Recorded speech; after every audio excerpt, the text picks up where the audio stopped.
there's no magic formula, first of all. There's no one thing that firms look for.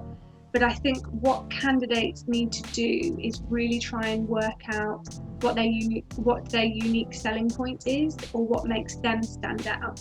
Now, doing that is not always easy. A lot of the time people think, well, I'm not special, I'm just like everybody else.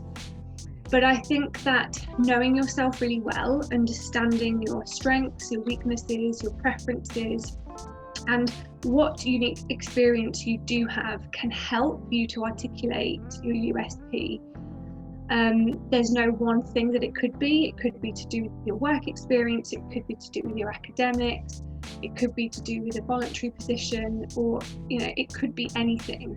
But being able to understand what makes you tick, what makes you special, what you've done that is a little bit different or a little bit interesting, or even just what you're passionate about, what you're enthusiastic about, because recruiters are really, really keen to see energy, enthusiasm, and that doesn't need to be really exaggerated, fake confidence, but really just the ability to demonstrate you're passionate and you're interested in whatever it is that you're talking about.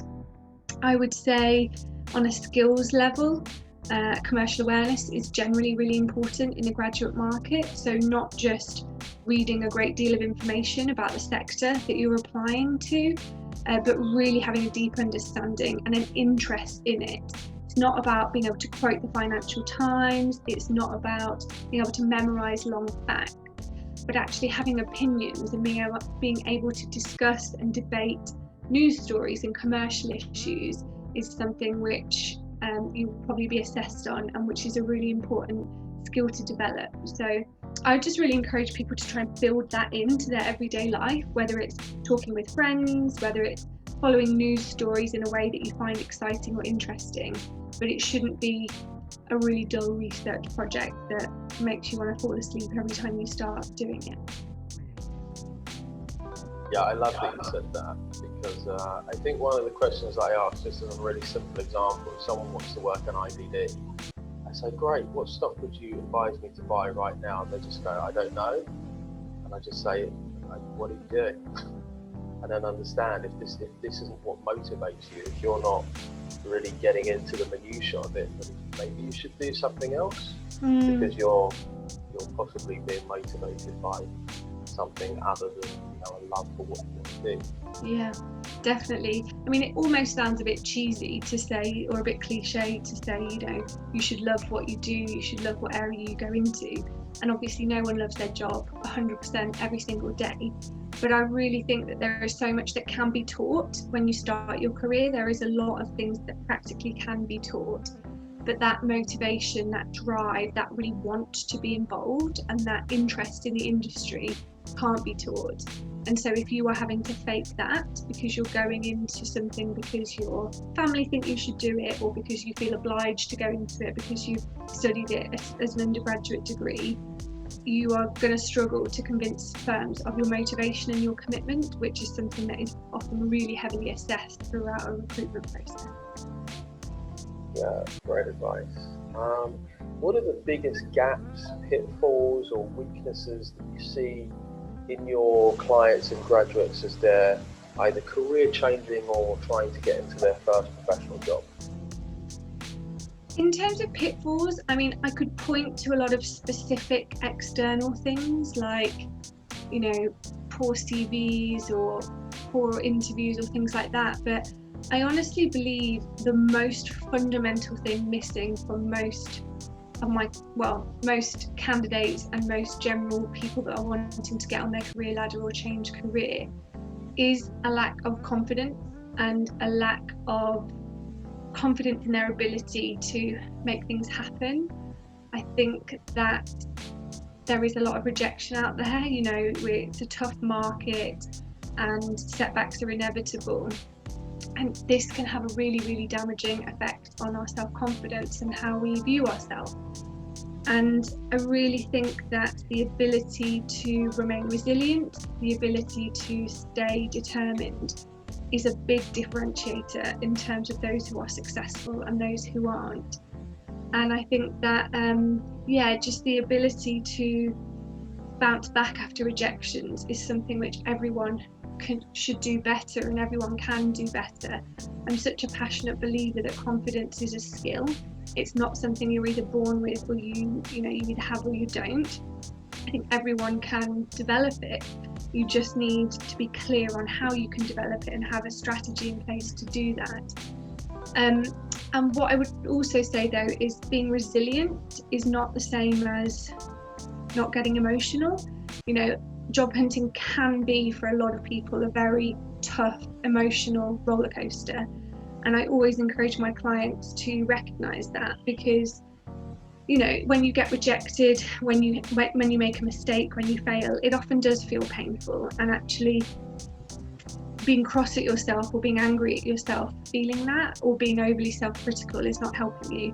So I think there's something about being emotionally intelligent, resilient, processing that learning and failure, and moving on. And I think that is what stops a lot of people reaching their full potential, is once the setbacks come, it just becomes too painful for them to contemplate keeping going because they fear more rejection. Yeah, and sometimes it's as simple. What I say to my clients is time for a hot bath, an early night and some ice cream. I think it's just been one of those days.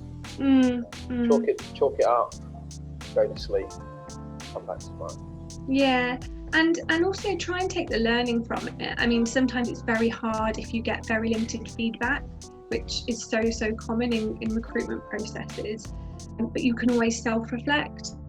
And even if you are just self-reflecting on your approach of an application, so for example, you might not know the content of your application, whether it was any good, but you can reflect on how you approached it, your time management, whether you rushed your application at the end.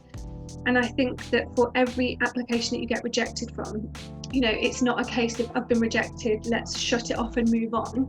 Actually, there is always an opportunity to learn and think about, could you have started earlier? Could you have sought more feedback from a mentor or peer?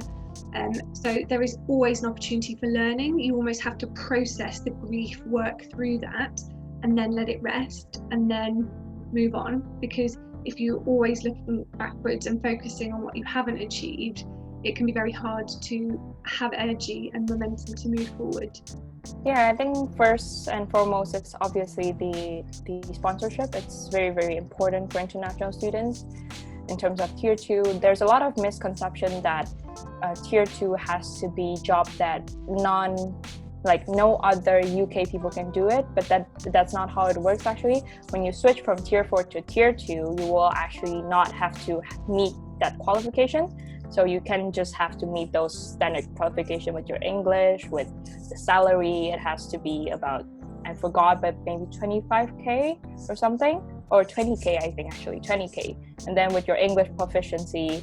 So it's actually not, if companies do come and tell you that, oh, we cannot sponsor because we have other UK people who can do this job, but you can show them that, oh, but actually in Tier 4 you get to switch, because it's not that all companies who have sponsorship know much, or they just don't have that experience. But if you can show that you know how it works, and then you are a talented person, you really want to work with them, I believe that most of them will listen to you and maybe even give you that opportunity to work with them and sponsor you.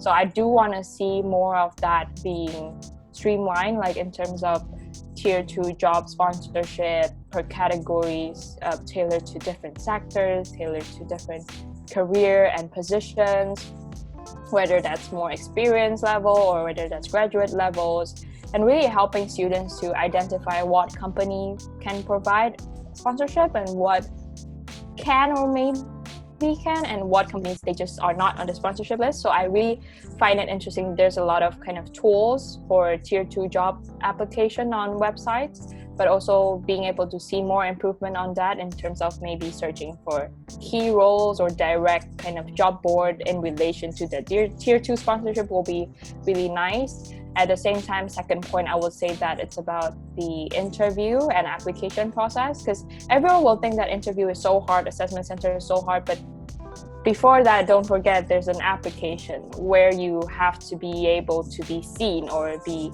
accepted in the application. Then you will have to go to interview. So actually application is still very, very important in terms of how to be seen, because there's so many different kind of application recruitment process. Some people use a more computer-based application process where they screen your CV for keywords down the funnel. So if you don't have those keywords, no matter how good you are, your CV will not be seen by a human. So that's kind of like the different aspects of different recruitment process. So I think it will be interesting if we could see some guidance on the different recruitment process, maybe not so much in details, but at least the different types. Maybe they are the ones that are more HR focused, so they're actually HR admins who will go through each and every CV. And then just because for international student, it's a place that you're not so familiar with, and we are all so purely invested in academic university groups, so we're not so exposed about the workplace, except if you are maybe like a bachelor degree student, undergrad, who have like a placement year, who can work in the UK.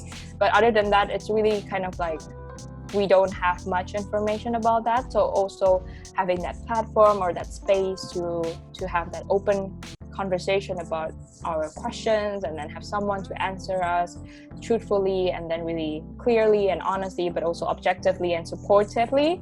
And at the same time, it's also having more supports in terms of international students and maybe local students, like really exchanging that ideas, like maybe our cultural differences is what really makes the different kind of opinions really diverse and really creative and collaborative. So I think that will be also very interesting to see that, and really just don't be afraid to go out of your comfort zone. So maybe we can have some workshops or events on that, really helping students, especially international students, to boost their confidence in terms of their English, or like in terms of culture shock, really overcoming the challenges that as a foreigner who lives outside and away from their parents, their family, their comfort zone, anything that they could be facing. It's really, I think I see the improvements is that really more being collaborative, supportive, and having that access for international students, because sometimes we may feel really excluded because we are international kids and we need visa, and the fact that we have to pay so much more for the tuition fee is already one of the exclusive reason. But yeah, I think it's really empowering international students and really letting them to have a chance to be seen by and to be valued at, and yeah, really prospect, like really blossom into what they want to achieve. And so that once we have that all established people who think that they couldn't do it, they can actually do it, and they have the chance to do it, and they have all the support that they need. So yeah, I think that's where I will be looking forward to see more, and what I will love to be part of, to see more people being engaged and more people being helped and really just achieve what they want, and they don't just go back and go like, oh yeah, I wanted to stay but I didn't have the support. I hope that in the future more people can stay and more people can be seen and valued and feel the same joy as I am feeling right now. So yeah.